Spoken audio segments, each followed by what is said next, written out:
I'd just like to start by saying that no one can say that Fianna Fáil hasn't provided stability during the immensely difficult period. Outside of the bubble of this House, the daily grind of getting things done is what matters to the people we all represent.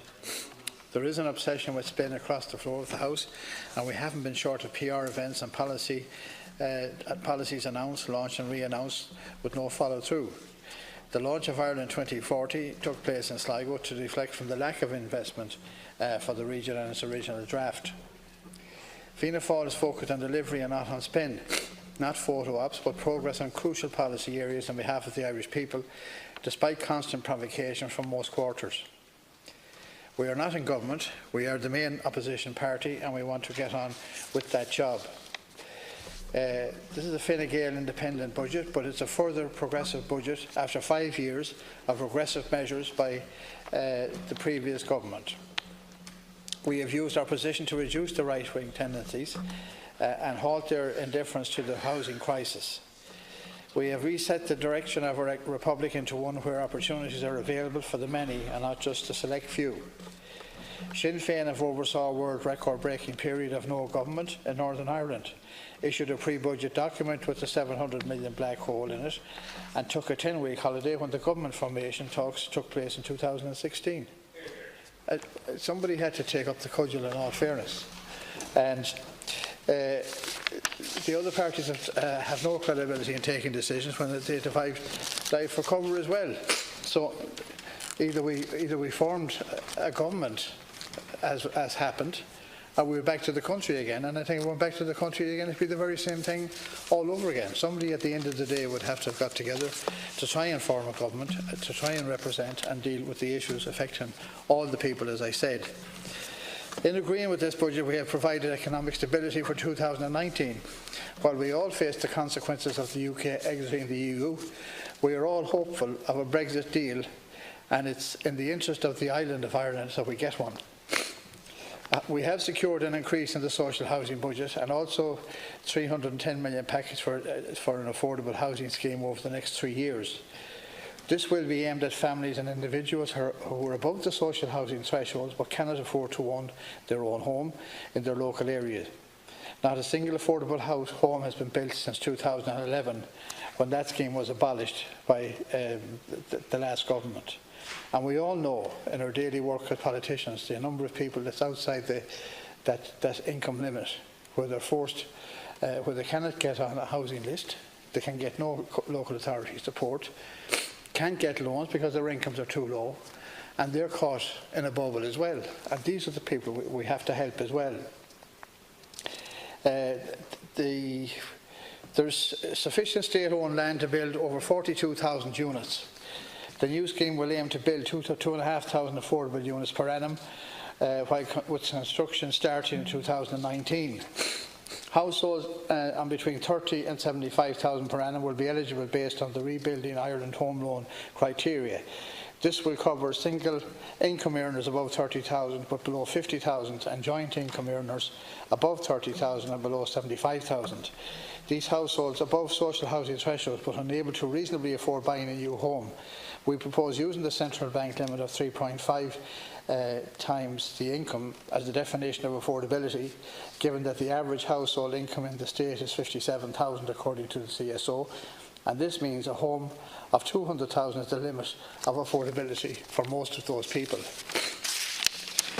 It takes 59 weeks for a project to go from planning to completion, and if the financing is put in place and spending starts in 2019, the 2,500 units should be in place by 2020 and every year after that. Fianna Fáil is focused on reducing the USC for low and middle income earners. The 4.75% rate has been cut to 4.5% as a result of negotiations. There is also a change to the tax entry point, and the minimum wage is due to be increased in January 2019. We have increased the social welfare payments by €5. This is a total increase of €15 under the agreement to pension payments. Carers allowances and unemployment assistance, you see, they will also get the increase of €5 a week. You will see cuts on the low and middle income earners also. We've ultimately taken the move, a difficult path of responsible politics, and worked to give effect to our manifesto while keeping faith with our pre-election promises. Agriculture, Fine Gael government since 2011 has stood, in fairness, have stood by while rural Ireland, and particularly agriculture and farming, is definitely going through a very, very bad patch. And I just want to say, and I noticed referred to earlier, we have a genomic scheme in this country at the moment what I believe is destroying the beef herd, quite honestly. It's not working. Farmers who are in the genomic scheme are getting paid €80 a calf, or cow, whatever way you want to put it, and farmers outside that are probably gaining another 200 to 300 per calf because they're not in the scheme. Now, there's something wrong when that's happening, and it shouldn't be happening. And when the money that was announced yesterday for the suckler scheme, half the farmers won't get any part of that funding because they're not in the scheme. And it's a pity that that's happening, but this needs to be addressed, I believe, because it's not working at the moment. There's no doubt about that.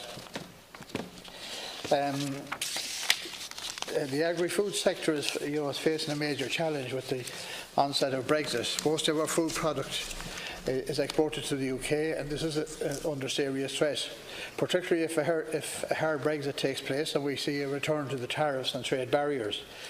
The Department of Agriculture underspending capital expenditures really inexcusable, given that agriculture is likely to be the hardest hit by UK leaving the EU. There is a complete lack, I think, of understanding locally and nationally and how difficult it's going to be for a small farm family in the west of Ireland. I believe it's going to be extremely difficult for those people to survive without support and help. In relation to health, the health service, there's no question about it. It's at breaking point. And we have hospitals now with people on trolleys. And there are wards in these hospitals, and I believe that they should be opened up and funding should be in place to employ the nurses to deal with those patients, particularly in the winter months, because hospitals are struggling at the moment. And the weather's been quite good, but when you come into the winter time of the year and people, particularly elderly people, take flus, have to go to hospital, and we've seen what happened last winter. So that the hospitals were busting at the seams. They weren't able to cater for the people that they had to deal with. Just in relation to medical cards as well, I had a phone call today from a man who has applied for a medical card, and I'm sure we all as politicians know what it's like dealing with medical card applications. The information is sent in if it's not right.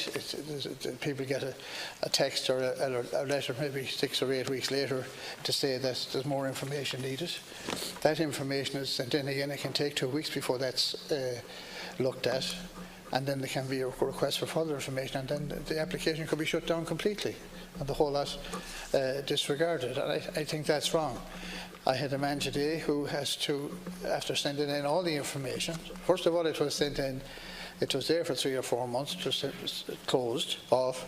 We reapplied again. We thought we had everything in place for the application, and he gets a text today that his house has to be valued where he lives. Now, what that has to do with a medical card application for a man that's nearly 70 years of age, who I believe is entitled to it on the income side, why he has to get a valuation on his house where he lives. I just don't understand it, quite honestly, and something needs to be done in relation to that. Also in relation to a number of years ago, anybody who was diagnosed or was suffering with cancer automatically got a medical card. That was in the days of the old health boards. Now, something has changed over the last period of time, unfortunately, and people now with cancer do not automatically get one. I believe that they should. I believe there's enough strain on families and stress on husbands or wives or children or whatever, that people, they need support at that time.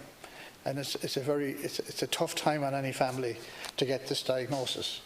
And all people want is just a medical card to get them over the hump, really and truly, get them over the bad time, maybe for 12 months, to give them that little bit of confidence and support and financial support that hopefully that they can recover quickly and without the stress and worry of having to not knowing what costs is ahead of them trying to get sorted out. There's another thing. Some time ago I called on the government to support the disabled persons parking cards for the people with dementia and Alzheimer's sufferers. These are people who have to attend hospitals on a regular basis, and the people have to get close to the hospitals, and it's not like a husband or a wife comes off their husband and wife who has dementia at the door of the hospital and go away and drive and park the car somewhere else. They have to stay with them all the time, or otherwise they can wander off, and it has happened. I know it's happened in 2 cases in Sligo, and I think it's something that should be looked at. I think it's a little bit of support for them people as well. There's no big cost involved here. It's just to recognise people, the difficulties they're going through, and offer them a little bit of support. I think I'm out of time. So.